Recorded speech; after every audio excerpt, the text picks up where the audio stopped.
L'équilibre. C'est un mot qu'on entend partout, non? Surtout quand on parle de relations, on dirait que c'est le Graal, le but ultime. On l'utilise tout le temps, presque par réflexe. Mais et si cette quête d'équilibre entre deux personnes était, en fait, une fausse piste? C'est justement cette idée qu'on va creuser ensemble. Parce qu'au fond, ça veut dire quoi l'équilibre? Est-ce que c'est juste un 50-50 parfait, un partage des tâches au millimètre près? Eh bien, il semblerait que la réponse soit beaucoup plus personnelle, et bien plus tournée vers l'intérieur qu'on pourrait le croire. On a tout de suite cette image en tête, pas vrai? La fameuse balance. Un plateau pour A, un plateau pour B. Et pour que ce soit parfait, il faut que les deux soient exactement au même niveau. C'est une vision très simple, très visuelle, presque mathématique. Mais si cette image nous éloignait de la vérité? Allez, il est temps de mettre cette idée reçue de côté un instant pour explorer une perspective un peu plus nuancée. Parce que le véritable équilibre, figurez-vous, ne se mesurerait pas entre deux personnes, mais plutôt à l'intérieur d'une seule et même personne. Et voilà l'idée centrale, celle qui change tout. Et si on arrêtait de chercher l'équilibre entre soi et l'autre, pour plutôt le chercher entre ses propres satisfactions? Ça ne serait plus une comparaison externe, mais une sorte d'harmonie interne. C'est un changement de logiciel complet, vous allez voir. Alors, concrètement, à quoi il ressemble cet équilibre relationnel? C'est en fait assez simple. C'est la rencontre de deux conditions. La première, être satisfait de la place qu'on occupe dans la vie de l'autre. La deuxième, être satisfait de la place que cet autre occupe dans notre propre vie. Le point crucial, c'est que les deux doivent être là.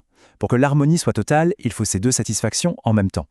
Cette équation interne, elle repose donc sur deux axes, deux questions bien distinctes. D'un côté, il y a la question « est-ce que je suis satisfait du rôle que je joue pour l'autre ?» et de l'autre côté, « est-ce que je suis satisfait du rôle que l'autre joue pour moi ?»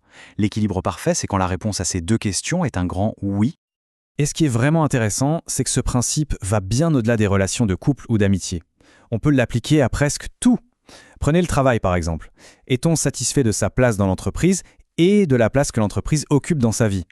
Le même raisonnement peut s'appliquer à des choses plus abstraites, comme l'amour, la santé ou même un domaine d'études comme la psychologie. Allez, passons à des exemples concrets pour voir comment ce déséquilibre peut se manifester dans la vie de tous les jours, parce que c'est souvent là que les choses deviennent un peu plus compliquées. C'est quand une satisfaction est bien présente, mais que l'autre manque à l'appel. Regardez la psychologie par exemple. On peut être très satisfait de ce qu'elle nous apporte, de la compréhension qu'elle donne sur le monde, mais en même temps être frustré par son propre rôle ou sa contribution dans ce domaine.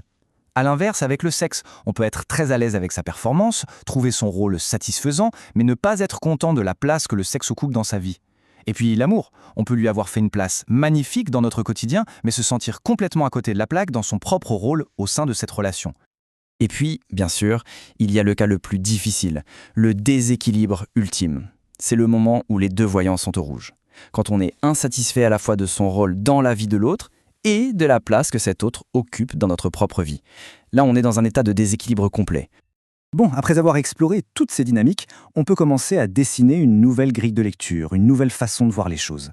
Quelques principes clés émergent et peuvent nous aider à repenser complètement notre idée de l'équilibre relationnel. Alors, pour résumer, si on devait retenir quelques points essentiels. Premièrement, l'équilibre, c'est une affaire personnelle, interne. Ce n'est pas une comparaison avec l'extérieur. Deuxièmement, ça ne se mesure pas en égalité, mais bien en satisfaction. C'est le ressenti qui prime. Troisièmement, ça repose toujours sur l'évaluation de ces deux sentiments bien distincts. Et enfin, ce modèle peut être un outil vraiment puissant pour analyser bien plus que les seules relations entre personnes. On va se quitter sur une question ouverte. En appliquant ce nouveau cadre, cette nouvelle façon de voir, quelles sont les relations, que ce soit avec une personne, un travail, une passion ou un petit audit de notre équilibre interne, pourraient révéler des choses assez surprenantes? La réponse est probablement plus proche qu'on ne le pense.